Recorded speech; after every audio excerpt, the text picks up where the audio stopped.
Hi everyone, welcome to my channel and welcome back. We're going to jump straight into this mani. In today's video, I'm going to be using a glitter that has multiple shapes and multiple sizes, so it can be a bit busier. So I'll kind of walk you through my tips and tricks on working with a glitter like this, just to make it look a little less cluttered. I mean, obviously you could have it look any way you want to, but I want to make it a little less cluttered, and that way you can really see like all the different elements of the glitter to kind of bring that out. So this is what the glitter is. This is called I'm Sprung from Glam Co, and it is just so fun.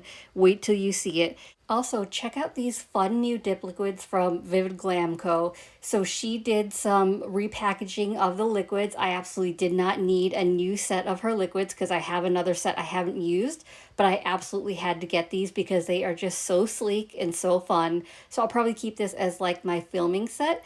And also there's a new formula for the what's it called, gloss, which is the top coat. So I'm excited to try that because I always thought her dip top coat was super shiny, but she says this is even shinier, so excited to try that as well.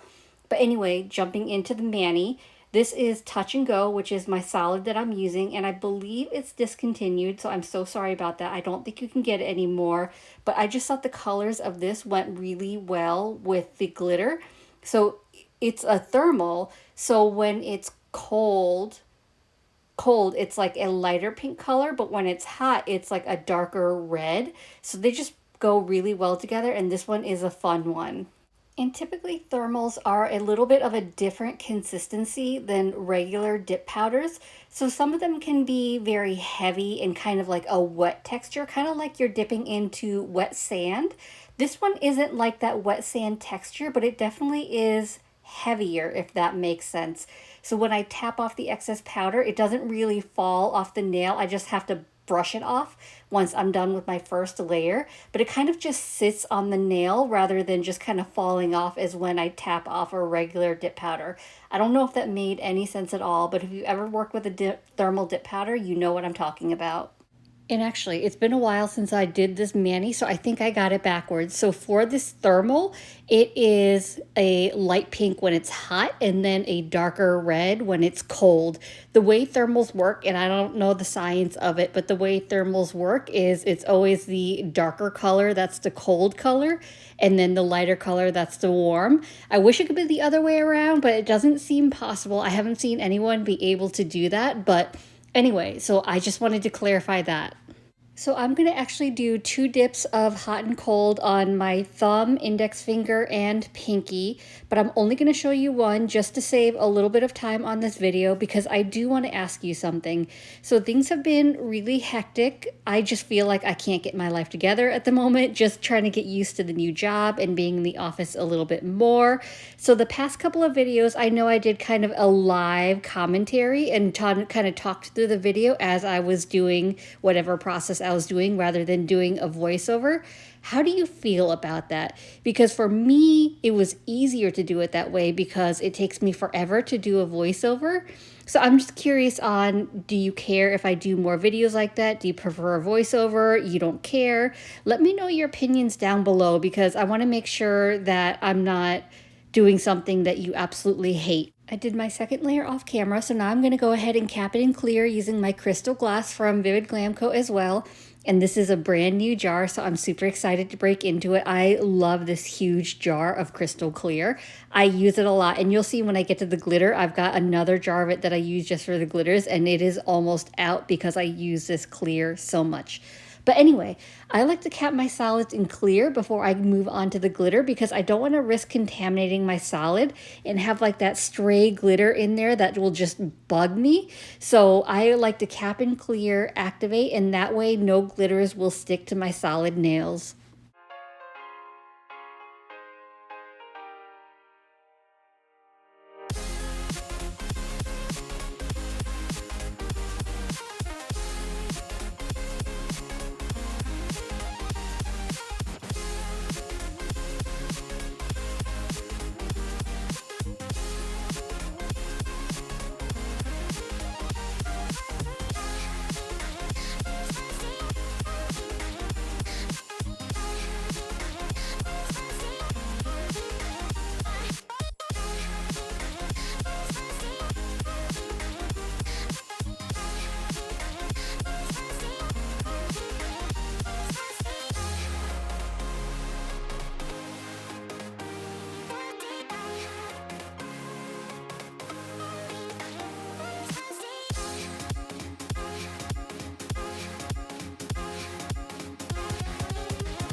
Now that my solid nails are activated, I'm going to go ahead and move on to I'm Sprung, and I'm going to use my Chaos Gem Roll by Chaos Concepts, and I'm going to pour my jar of I'm Sprung into this because I feel like for this type of glitter, because it's got so many shapes and sizes and so many things going on, that it's better with less coverage.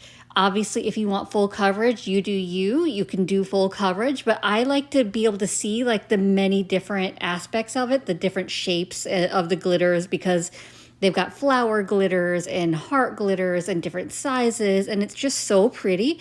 So I actually poured my whole jar into my Chaos Gem Rolled, and so I'm just going to do one layer of this. So I applied my dip base, and I'm laying my finger flat in the glitter because in the first layer, I want to pick up as much as possible. So it does actually pick up a lot of glitter, but a lot of it's overlapping, a little bit messy. So I'm just going to work on cleaning that up a little bit. So any of the glitters that are kind of like loose, I'm going to go ahead and knock them off. And then if they're overlapping too much, I may move them around or knock them off as well, because I don't want it to look too busy. And I know I keep saying busy, but I want the glitters to kind of like stand out. So I want to make sure that they're not like overcrowded.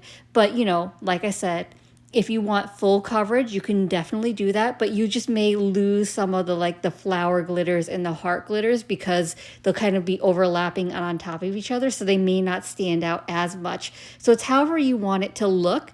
So with the first layer, I get mostly what I want, but I do end up doing just a little bit of glitter placement after the first layer in case there are any spots where I wanted like a little more glitter. If I wanted like a heart somewhere else, or I felt like a flower was missing, I'll just kind of hand place that, but I don't do a lot of it just because I'm happy with the way it turns out by laying my finger flat in, because this glitter is like jam-packed.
Now we'll get into a little bit of hand placement, and you'll see with this Vivid Glam Co dip base that I have plenty of time to place the glitters without rushing too much. But of course I do have to work a little bit quicker because it is an air dry.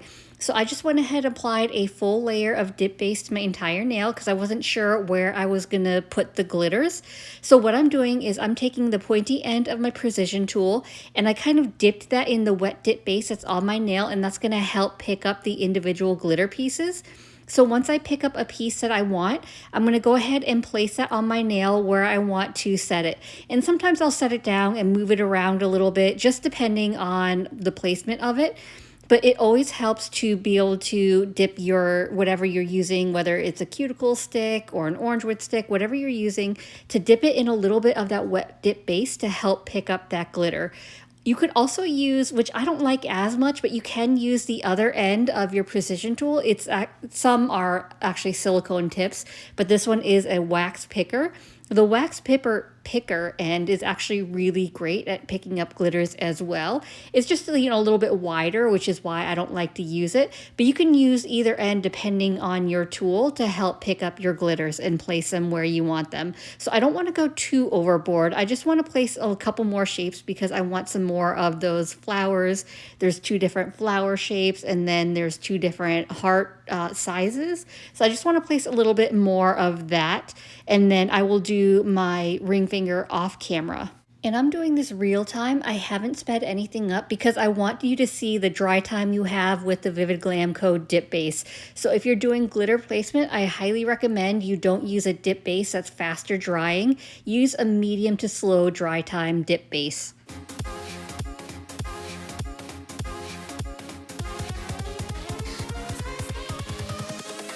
Invincible.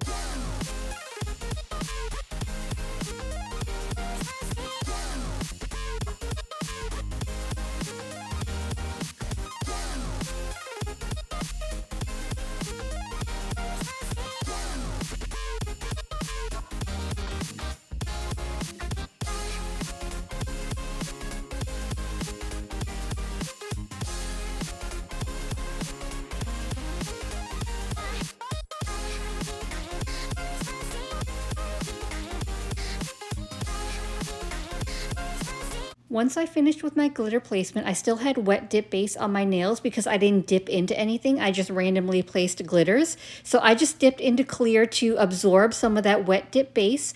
And then once it dried, then I took a stiff scrub brush, scrubbed that off. And now I'm going to go ahead and do a full layer of clear over my glitters. You do want to encapsulate your glitters if you're going to file and buff, or else you will file through the glitters and file through the color. So make sure you're protecting your glitters. You don't have to use clear dip powder. You can use a builder gel. You can use gel base coat. You can use gel top coat, poly gel, whatever you want to use. Just make sure that if you're filing and buffing that you are protecting your glitters.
I went ahead and filed and buffed off camera, so here's how the mani's looking. You can really see the thermal really well here, but let's go ahead and get into the dip top coat. So in order for your dip top coat to dry, you do need a layer of activator. So I'm going to apply one final layer of activator to all my nails, and for the top coat application, Logan does include an instruction card with her dip liquids on how to use the liquid, so I was reading them over, and it's the same instructions as her previous dip top coat. So once I apply my layer of activator, I'm going to wait a full 2 minutes for my activator to dry. And then once those 2 minutes are up, I'm going to give my nails a quick wipe with some isopropyl alcohol and a lint-free wipe. I don't want to wipe too much, just a quick swipe just to remove any excess activator. And then for my dip top coat, the first layer, I'm going to apply it in 2 to 3 really quick swipes on each nail. I'm going to make sure to wipe my brush on a lint-free wipe in between each nail, just in case there's any excess activator on there, because I don't want to contaminate my brush. Once I'm done with all 5 nails, I'll be ready to go in with my second layer of dip top coat, because my nails will start looking a little raw, dull and wrinkly. So then I'll go in with my second layer of dip top coat, making sure to also cap my free edge.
As always, I'm going to finish off my mani by rehydrating my cuticles with my scales of Mermaid cuticle oil. This is in the scent Daisy Me Rollin. Don't tell me you didn't sing that in your head, but I'm super excited because I've started to break out my spring scents as the weather gets warmer. And it's been in North Carolina cold and warm, and the weather's been a little up and down. However, there is no mistake that my allergies are in full gear. So in my mind, it is definitely spring regardless of that. So that pretty much wraps up today's video. I was just super eager to use I'm Sprung ever since I got it, because it is just such a fun glitter, and I think it's perfect for the springtime. And I figured if I was using this glitter, I might as well show you how I use a busier type glitter to make it not look so cluttered and messy. So I hope this video is helpful. I hope you enjoyed it, and if you did, I'd appreciate it if you gave this video a thumbs up. It lets me know to continue creating content like this, and it also helps YouTube recommend me to others, which helps grow my channel. And if you haven't already, please consider subscribing. I upload content every Monday and Thursday at 9:30 a.m. Eastern Standard Time. As always, I appreciate you being here. Thank you so much for watching, and I will see you in the next one. Bye.